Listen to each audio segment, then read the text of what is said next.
क्या पाप नाश हो सकते हैं? अगर हो सकते हैं तो इसका प्रमाण हमें कहां पर देखने को मिलता है? वो तरीका क्या है? और अगर नहीं हो सकते तो भक्ति करने का फायदा क्या है? अब तुमने गलत काम किए हैं, खूब लोगों को मारा है, बकरे काटे हैं, भैंसे काटे हैं। अब ये तुम्हारा प्रारब्ध है, ये होना ही होना है।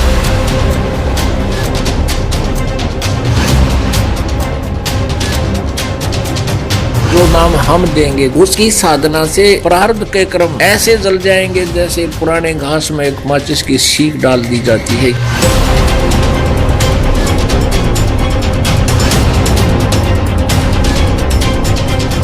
अब देखना यह है कि इनमें से कौन हमें प्रमाणों के साथ संतुष्ट कर बताता है कि पाप नाश किए जा सकते हैं या नहीं। बने रहिए हमारे साथ।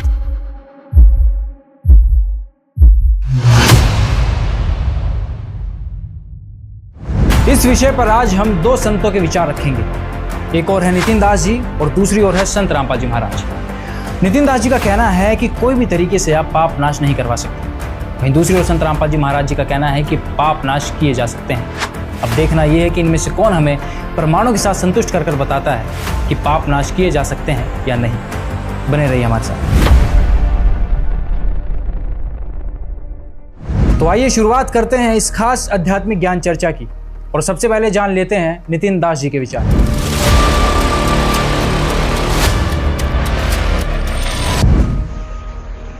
कर्म करने से, भक्ति करने से कर्म कट जाते हैं, फिर उनको कष्ट क्यों होता है? भक्ति करने से कर्म कट जाते हैं, फिर कष्ट क्यों होता है? पहले समझ लो कि हमारा जो शरीर है, हमारा जो ये जन्म है, ये हमारे प्रारब्ध से बना हुआ है। यानी पहले जो हमने काम कर रखे हैं, जो भी हमने कुछ किया है, ये शरीर हमें उसकी वजह से मिला। हमने खूब अच्छे अच्छे काम किए हैं तो शरीर भी अच्छा मिल जाएगा, सुंदर मिल जाएगा, सुडौल मिल जाएगा, और घर भी अच्छा मिल जाएगा। किसी अच्छे मंत्री के यहाँ, किसी बड़े बाबू के यहाँ, किसी अमीर आदमी के यहाँ तुम पैदा हो जाओगे, तुम्हारा शरीर पैदा हो जाएगा। अब ये हो गया तुम्हारा प्रारब्ध। अब तुमने गलत काम किए हैं, खूब लोगों को मारा है, बकरे काटे हैं, भैंसे काटे हैं, तो तुम्हारा प्रारब्ध तुम्हारे इस शरीर को दुखदाई अवस्था में घुमाएगा।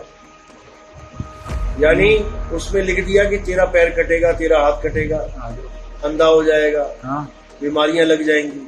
अब ये तुम्हारा प्रारब्ध है, ये होना ही होना है। कबीर साहब कह रहे हैं, ज्यों ही सतनाम हृदय धराया भया पाप का नाश। अब ये पाप का नाश जब बोला जाता है तो लोग क्या सोचते हैं कि सारे पाप जो पहले किए थे सबका नाश हो गया। लोगों को मिसगाइड किया जा रहा है। पाप का नाश कैसे खत्म होता है? यानी ज्यों ही सतनाम हृदय धरया, यानी जब तुमने आत्मज्ञान को अच्छी तरह समझ लिया, संतों की वाणी को समझ लिया, भयो पाप का नाश, अब तुम्हारा हृदय कोमल हो जाएगा, कठोर नहीं रहेगा। अब तुम चींटी को भी मारते हुए तुम उसकी पीड़ा को समझोगे कि यार मैं इसको मार रहा हूं तो इसको कितनी पीड़ा हो रही होगी और इसका बदला मुझे देना पड़ेगा। और तुमने उस चींटी को भी नहीं मारा तो पाप का नाश हुआ कि नहीं हुआ? मीट खाते थे, अंडे खाते थे, शराब पीते थे, दुनिया भर का व्यभिचार करते थे, ज्यों ही सतनाम यानी सतज्ञान हृदय धरया भयो पाप का नाश, जैसे चिंगारी अगन की पड़ी पुरानी घास। अब इसको समझना है। इसको कैसे समझेंगे? ये पुरानी घास की तरफ इशारा कर रही है वाणी। अब पुरानी घास क्या है? जो हमारे पुराने कर्म हैं। ये कैसे खत्म होंगे? पहले ये समझ लो। ये तब खत्म होंगे जब तुम अकर्ता हो जाओगे। अकर्ता हो जाओगे। अकर्ता हुए बिना खत्म हो नहीं सकते। जब तक तुम कर्ता बने रहोगे भाई जी नहीं हो सकते। इसलिए कबीर साहब ने अकर्ता का फार्मूला भी हमें दिया है। यानी तुम सिमरन करते रहो, करते रहो, करते रहो, जब तुम्हें अपना असली स्वरूप का भेद मिल जाएगा तब तुम अकर्ता हो जाओगे। अब तुम्हें कोई कुछ नहीं होने वाला। कहने का मतलब जो होना है वो तो होना ही है। टारे ना ही टरे, करमगत टारे ना ही टरे। ये कबीर साहब की वाणी है कि टालने से भी नहीं डरती, लेकिन वही कर्म तुम्हें इतने आसान लगने लग जाएंगे भुगतते हुए कि ये तो कुछ हो ही नहीं रहा है मेरे साथ, बच रहा हूं मैं। लेकिन हाँ, तुम अपने स्वरूप को छोड़ के तुम इसमें ध्यान लगा लो कि अरे मेरी टांग कैसे दुखने लग गई, तो सारा ध्यान दुखने में ही आ जाएगा। और जब दुखने में आएगा तो तुम्हें लगेगा यार मेरे कर्म नहीं कट रहे। तुम्हारे उंगली में चोट लगी, अब क्या किया जाए कि ये चोट खत्म हो जाए, कम हो जाए? कैसे होगी? तुम्हें कोई जोर से थप्पड़ मार दे ना तो उंगली वाली दर्द खत्म हो जाएगी, फिर तुम्हारा सारा ध्यान यहाँ आ जाएगा, अरे यार उसने मुझे कैसे मार दिया। तुम लगड़ा के चल रहे हो, पैर दुखता है, और जब कुत्ता पीछे भागेगा ना तुम्हारे तो तुम पीटी उषा बन जाओगे। तुम दौड़े दौड़े भागे भागे, उस वक्त पैर का दर्द सब खत्म। क्योंकि जब हमारा ध्यान होता है जिस चीज पे, हमें उसी चीज का आभास होता है। तो साहिब कह रहे हैं जब तुम्हारी काया में कष्ट आता है तो तुम क्या करो, तुम सूरत को अपने स्वरूप में लगाओ और धीरे धीरे धीरे तुम्हें तुम्हारी काया का आभास ही नहीं होगा। ये करने से होगा, ऐसे नहीं होगा ये। और जब तुम स्थिर हो जाओगे तो तुम्हें लगेगा यार कुछ हुआ ही नहीं मेरे साथ। ऐसी अवस्था बन जाती है जब तुम्हें सब राम भरोसे छोड़ देते हो। ऐसा भी होता है, लेकिन तब होता है जब अच्छी तरह लगन लगा के करो।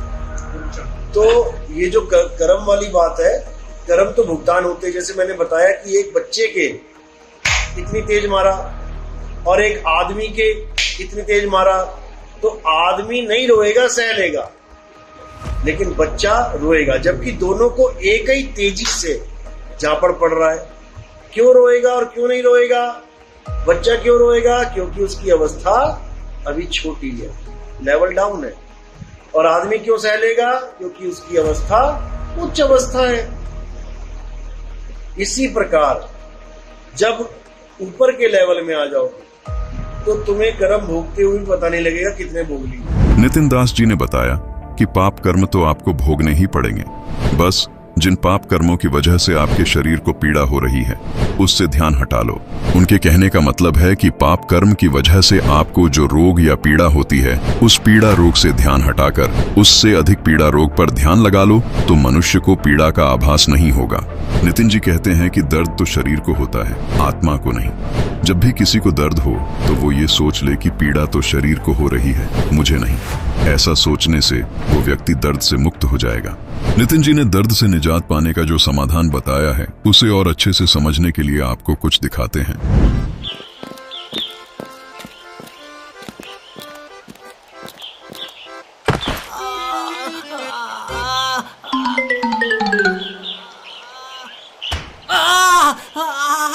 मार क्यों रहा है भाई?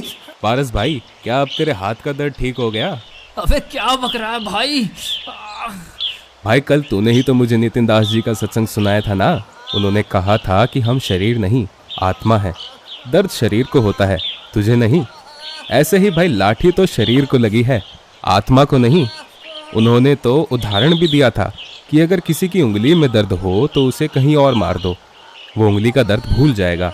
तो क्या तू अब अपने हाथ का दर्द भूल गया? अबे इससे ठीक थोड़ी होता है भाई, और दर्द हो गया यार। तो ये थे हमारे परम ज्ञानी नितिन दास जी के विचार।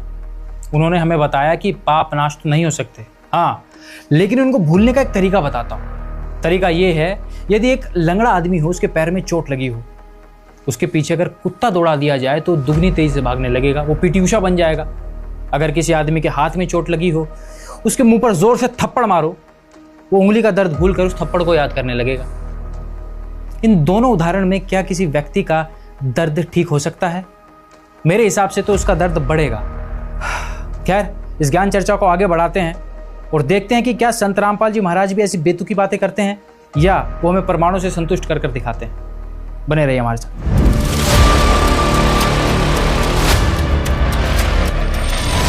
पुण्यात्माओं, जब वो संत ये कह देते हैं कि तुम्हारे प्रारब्ध का जो भोग है वही तुम्हें मिलेगा, तुम्हारे प्रारब्ध में, तुम्हारी किस्मत में पुण्य है तो सुख मिलेगा, पाप है तो दुख मिलेगा ही मिलेगा, इससे सिद्ध हो जाता है कि उस संत के पास कोई भक्ति मार्ग नहीं है। उसके पास वो दवाई औषधि नहीं है, उस परम शक्ति का उससे योग नहीं है जो हमारे प्रारब्ध के पाप को नाश कर सके। और पाप नाश हुए बिना सुख नहीं हो सकता। जैसे किसी के पैर में कांटा लगा हो और कोई किसी के पास जाकर कहता है कि मेरे पैर में पीड़ा है, उसने बता दिया कि तेरे पैर में कांटा लगा हुआ है, गहरा चला गया है, ऊपर दिखाई नहीं दे रहा है, जिस कारण से तुझे पीड़ा है। अब वो व्यक्ति ये कहे कि तेरा कांटा तो निकल नहीं सकता, अब जूता पहन ले, आने वाले आगे तुझे कांटा नहीं लगेगा, फिर से कांटा नहीं लगेगा, जूते पहनो। पुण्यात्मा, जब तक कांटा नहीं निकलेगा तब तक जूता पहना नहीं जा सकता। उसका कांटा लगे पैर में, उसका प्रॉपर जो है समाधान क्या है कि पहले कांटा निकले और फिर वो जूता दिया जाए कि आगे जूता मत निकालना, नहीं कांटा फिर लग जाएगा। फिर वो इस डर से जूता कभी नहीं निकालेगा कि कहीं फिर कांटा ना लग जाए, क्योंकि वो बहुत पीड़ित हो चुका है। ऐसी जो पुण्यात्माएं यहां दुखी होकर आती हैं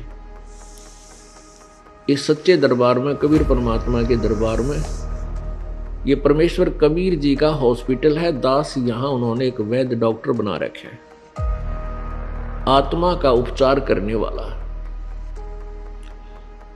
तो पहले आपके प्रारब्ध में जो दुख है वो कष्ट रूपी कांटे को निकाला जाएगा।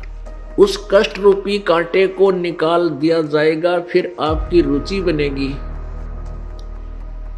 परमात्मा की साधना करने में, और फिर आपको ऐसा ज्ञान दिया जाएगा कि फिर पाप मत करना, नहीं तो ऐसा ही संकट तेरे ऊपर फिर आ जाएगा। फिर आप कभी पाप नहीं कर सकते, क्योंकि आप पाप के कष्ट से परिचित हो चुके हो।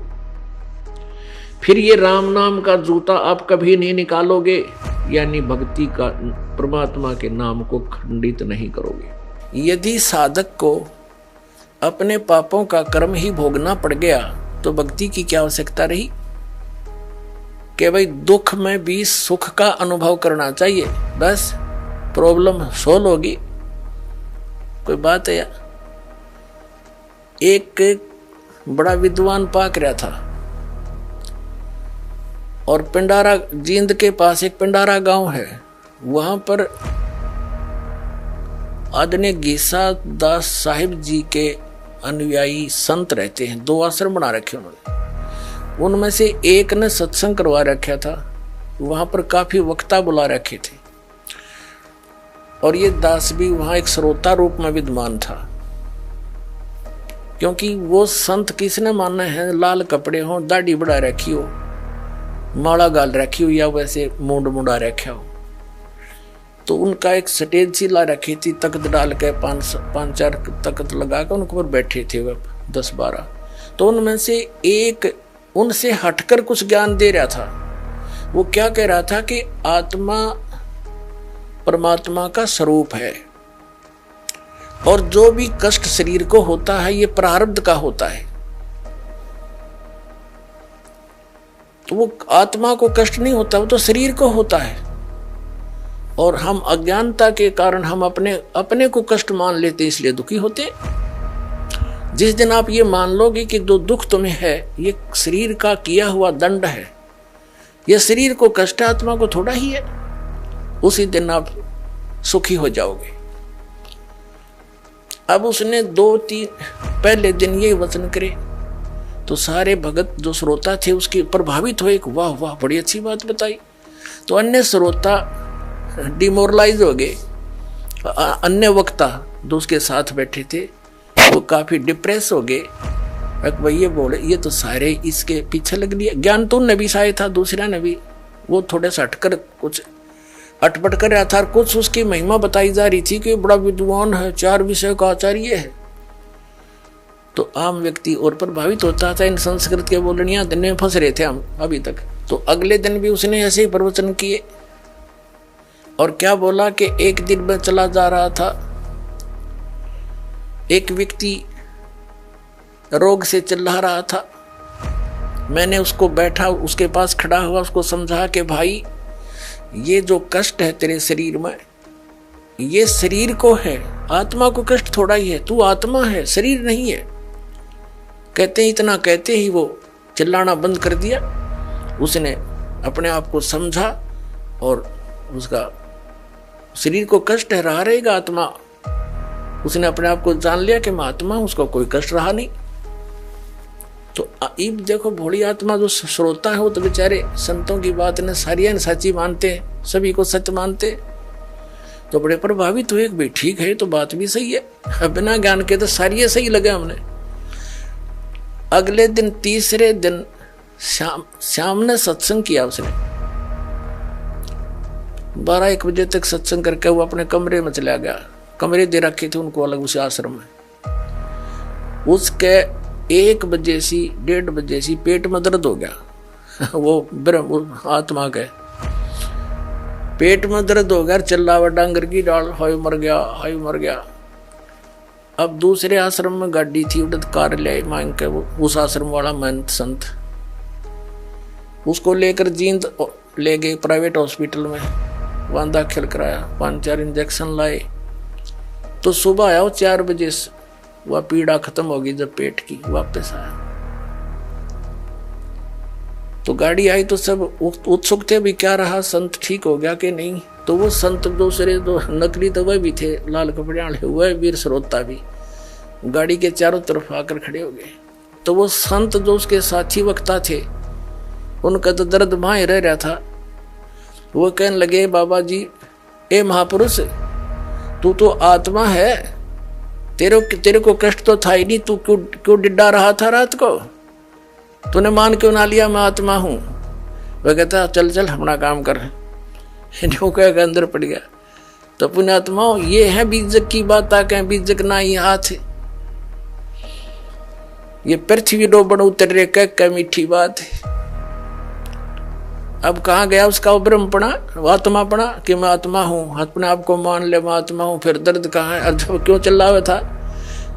तो पुण्यात्मा ये बकवादी लोग थे, हमने ज्ञान था नहीं, इनने हमारी रेल बना रखी थी, अंडोला बना रखा था, सबने मूर्ख बनाकर हमारे दादे परदादे नरक में भेज दिए, वो भूत बना दिए, उनके श्राद्ध निकालो फिर वो बकवाद करें।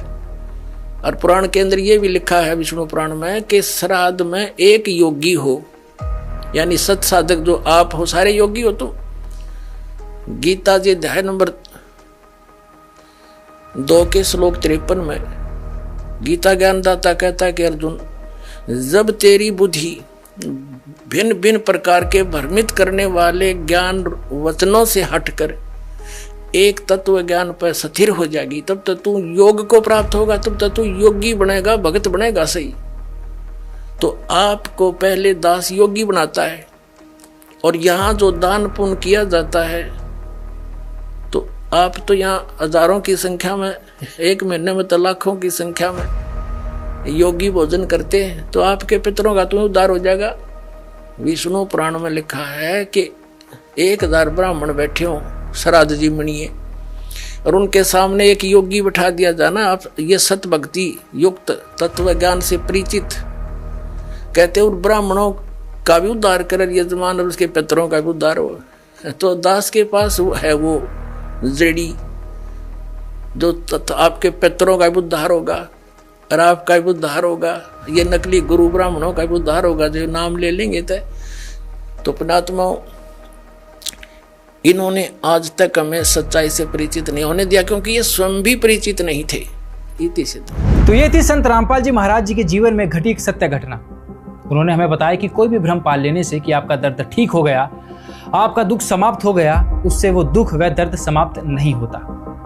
खैर, हम आगे बढ़ते हैं और देखते हैं कि क्या संत रामपाल जी महाराज जी के पास भी ऐसा कोई प्रमाण है जिससे वो जो दावा कर रहे हैं कि पाप कर्म नाश हो सकते हैं, उसको प्रमाणित कर पाएंगे या नहीं।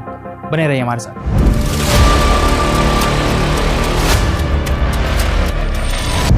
अब दिखाते हैं आपने वेद में क्या लिखा है। अब यजुर्वेद, इसका अनुवाद करता भी महर्षि दयानंद है। देख कमाल की बात है।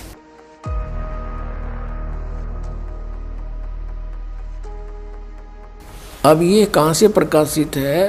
प्रकाशक है सर्वदेशी कार्य प्रतिनिधि सभा 2/5 महर्षि दयानंद भवन, रामलीला मैदान, नई दिल्ली से। महर्षि दानंद सरस्वती द्वारा इसका अनुवाद किया गया। मुद्रक हैं Prince offset printers 1510 Pataudi house Daryaganj नई दिल्ली से। 241 पृष्ठ पे है। 8वां अध्याय यजुर्वेद भाषा भाष्य। ये 13वां मंत्र है। 13वां इसमें क्या लिखा है? देव कर्तस्य ऐनस्य एवजनम असि, मनुष्य कर्तस्य ऐनस्य एवजनमसि, पितर कर्तस्य ऐनस्य एवजनमसि, आत्म कर्तस्य ऐनस्य एवजनमसि, ऐनस्य अन्नस्य एवजनमसि। ओए होए। अब इसका अनुवाद यहाँ किया है इन्होंने 242 पृष्ठ पे। ये 241 पर हम पढ़ रहे थे। यहाँ देखो 242 पर।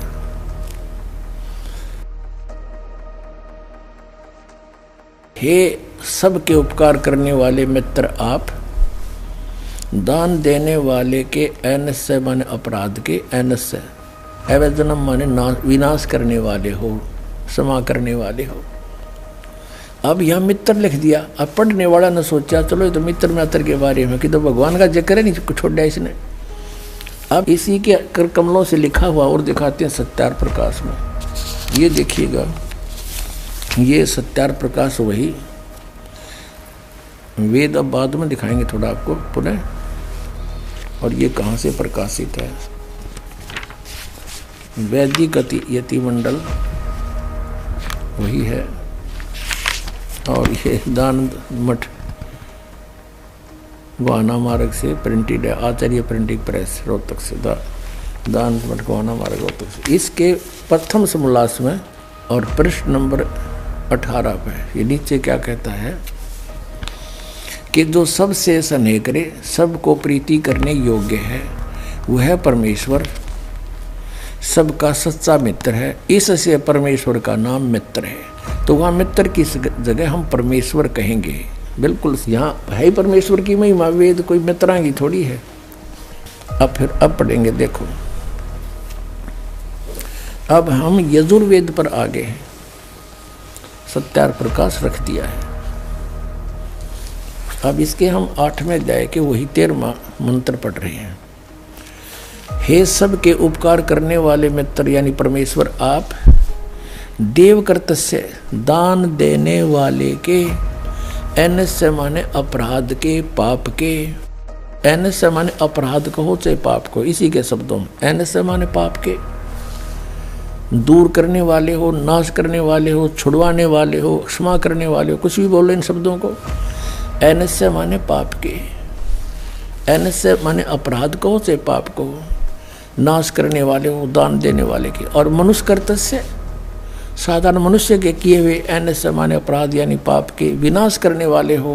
ओए होए। और पितर कर्तस्य पिता के किए हुए, ऐनस्य माने विरोधाचरण के, नहीं पाप के लिखना चाहिए इसने।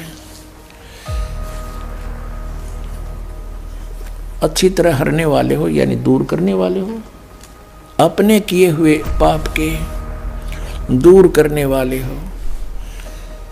ऐनस्य ऐनस्य अधर्म के अधर्म यानी पाप के पाप, घोर पाप के नाश करने हारे हो।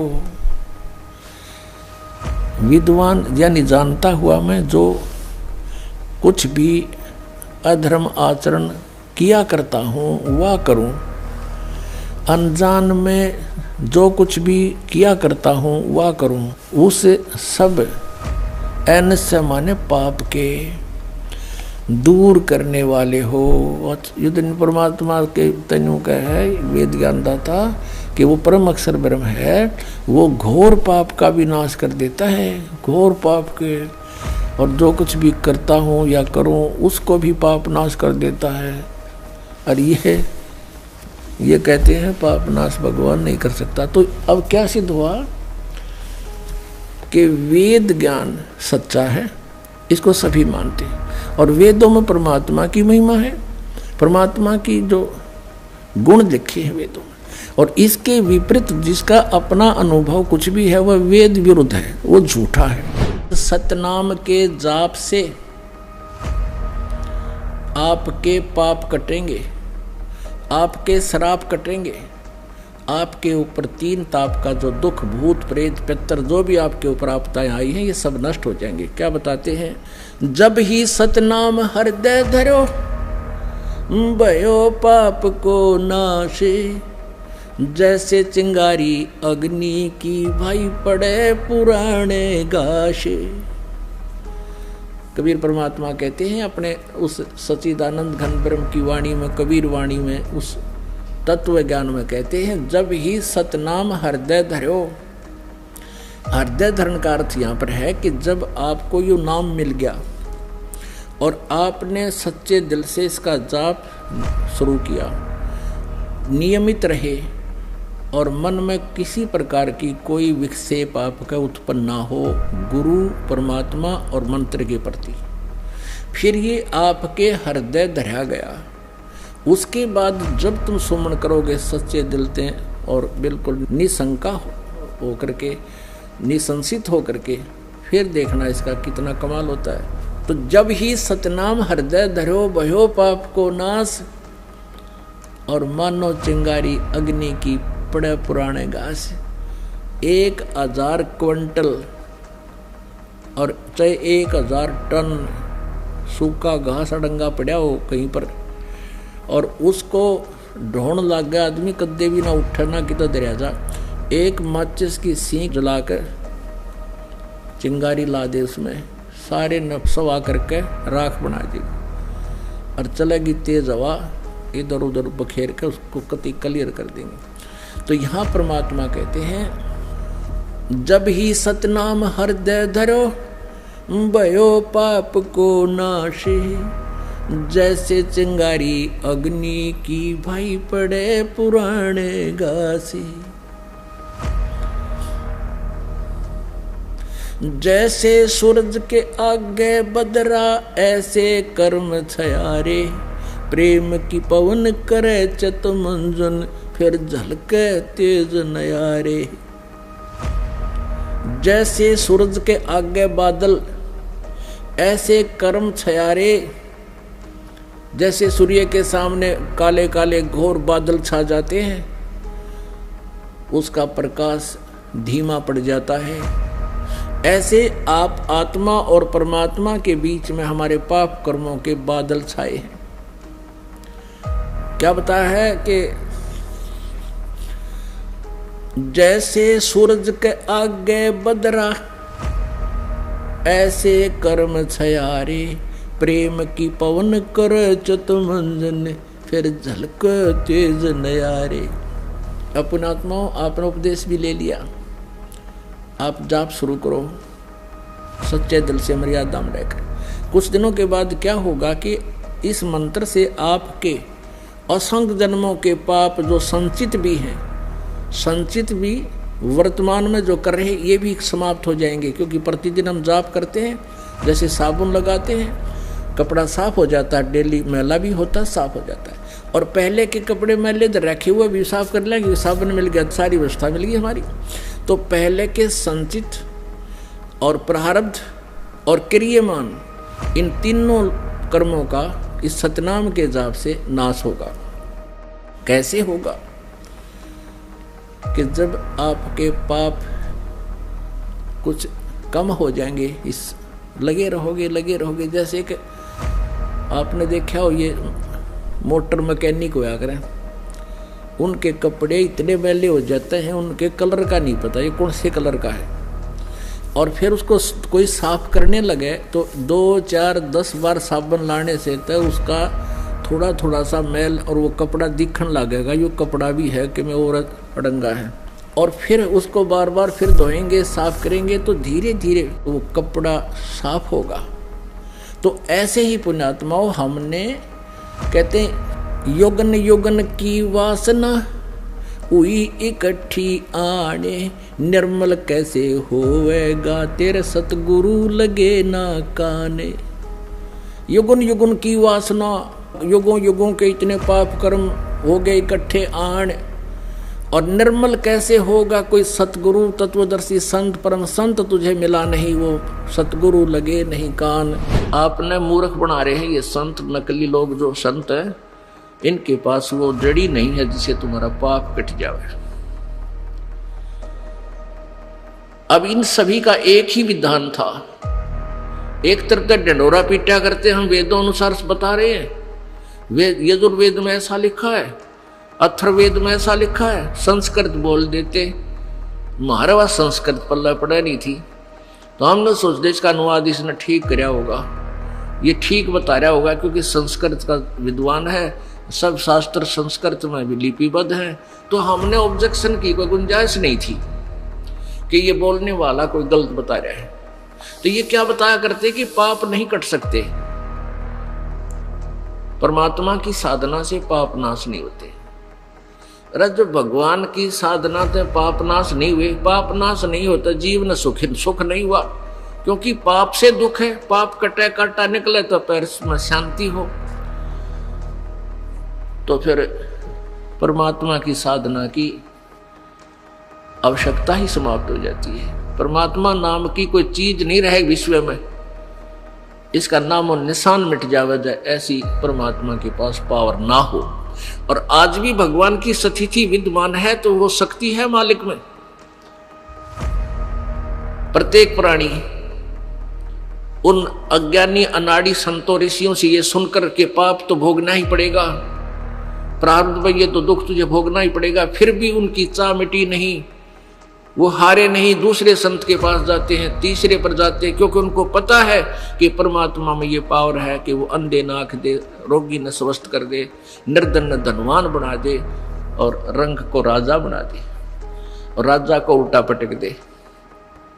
तो ये परमात्मा के अंदर गुण है, पता है उनको। उसी दृष्टिकोण से वो रुक नहीं रहे, लेकिन वो वहां ठिकाने पहुंच नहीं पाए जहां वो वस्तु है। और जब वो वस्तु वहां पहुंच जाएंगे तो फिर देखना आनंद कितना है।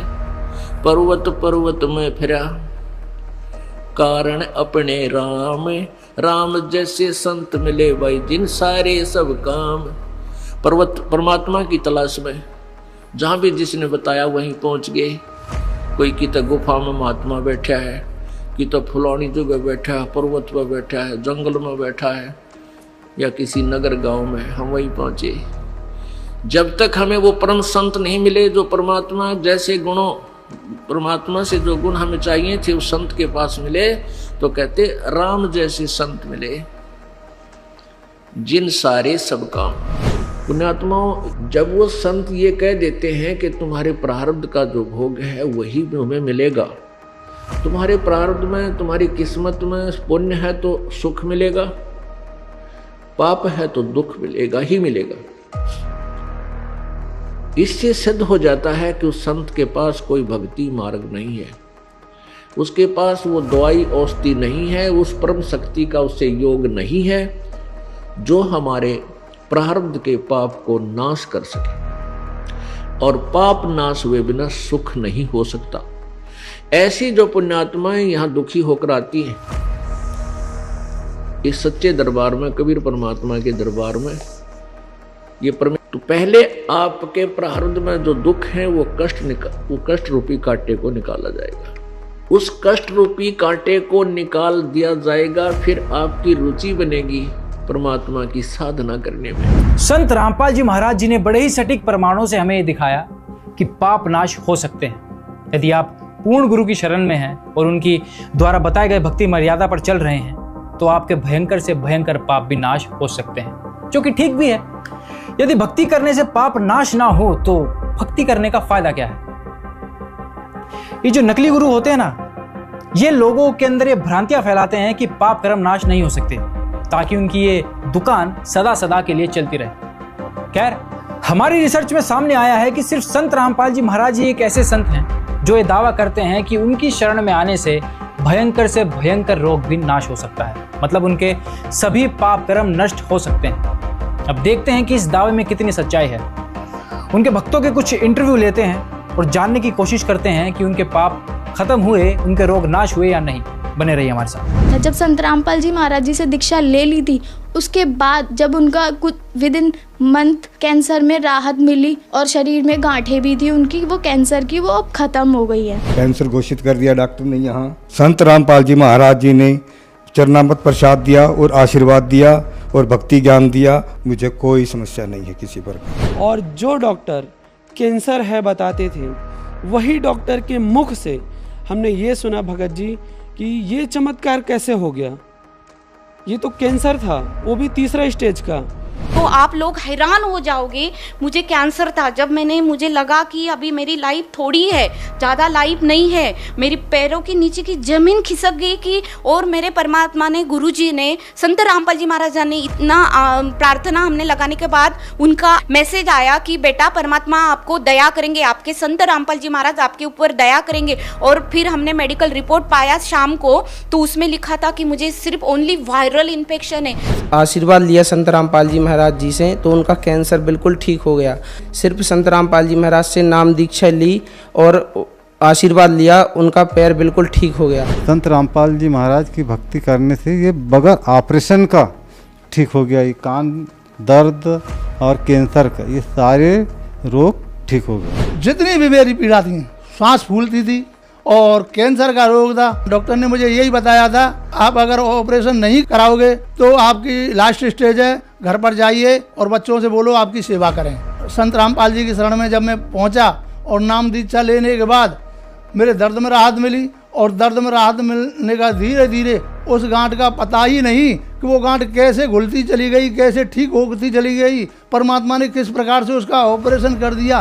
पड़ोसी भी कहने लगे कि देखो कैंसर सबको खाता है, ये बंदा कैंसर को भी खा गया। संत रामपाल जी महाराज पर इतना विश्वास था कि दुनिया में अगर कोई ठीक कर सकता है मेरी पत्नी का कैंसर, तो वो संत रामपाल जी महाराज ही हैं। उसके बाद हमने संत रामपाल जी महाराज को प्रार्थना लगाई। प्रार्थना लगाने के बाद में वहाँ उन्होंने सारे टेस्ट किए, वो बोले कि इनको तो सभी टेस्ट नॉर्मल है।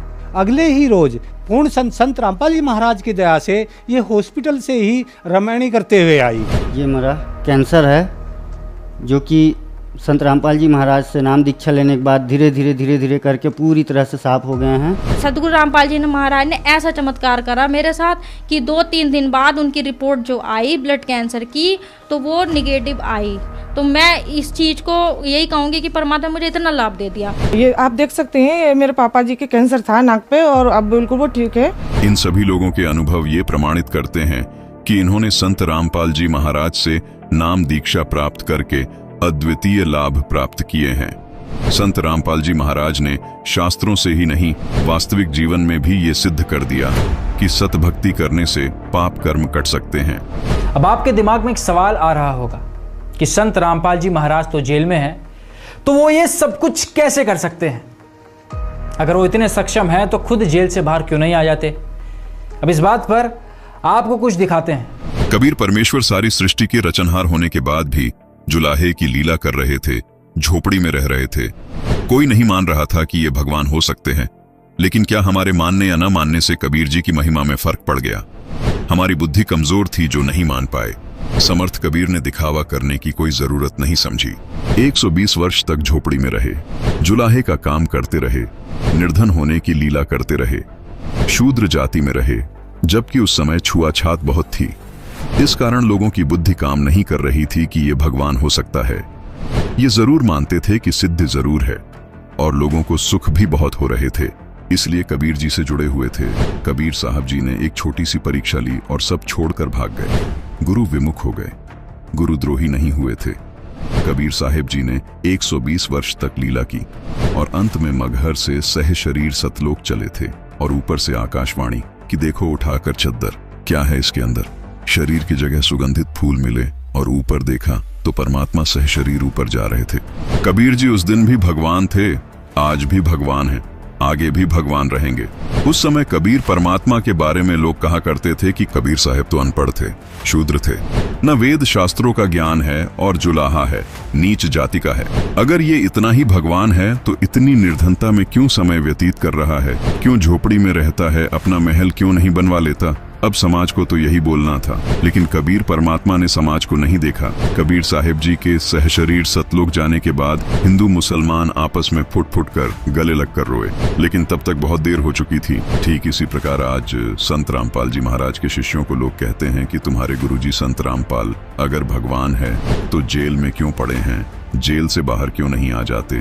आपकी जानकारी के लिए बता दें कि संत रामपाल जी महाराज पहले 21 महीने जेल में रहे, अब उनको हिसार जेल में 9 साल हो गए। फिर भी संत जी के जीवन में इन सब बातों से कोई फर्क नहीं पड़ा। उन्होंने इतना समय जेल में बिताने के बाद भी बाहर लोगों को अद्वितीय लाभ दिए हैं, लोगों के लाइलाज रोग जड़ से खत्म किए हैं। जैसा कि आपने उनके भक्तों के अनुभव सुने, संत रामपाल जी महाराज ने अपने अद्भुत ज्ञान के जरिए बाहर यानी बड़ी जेल में तहलका मचा दिया है। संत रामपाल जी महाराज जेल में कुछ लीला करने गए हैं जो आम जीव की समझ के बाहर है। संत समाज को देखकर अपने उद्देश्य को नहीं बदलते, वो अपनी लीला को निरंतर करते हुए जीव कल्याण में लगे रहते हैं। जिस प्रकार कबीर परमेश्वर झोपड़ी में रहे और लाखों लोगों के कष्ट दूर किए, ठीक इसी प्रकार संत रामपाल जी छोटी जेल में लीला करते हुए बड़ी जेल में रह रहे लोगों को अद्भुत लाभ दे रहे हैं। वैसे भी अभी तो खेल जारी है, हार जीत का निर्णय होना अभी बाकी है। तो आज की इस ज्ञान चर्चा में निष्कर्ष ये निकला, यदि आप पूर्ण गुरु की शरण में हैं तो आपके पाप नाश हो सकते हैं। और एक बात और, यदि किसी के हाथ में चोट लगी हो तो उसके दर्द को भुलाने के चक्कर में उसको थप्पड़ मत मारिएगा। खैर, अब आपसे अलविदा चाहूंगा, मिलता हूं अगली वीडियो में, तब तक के लिए नमस्कार।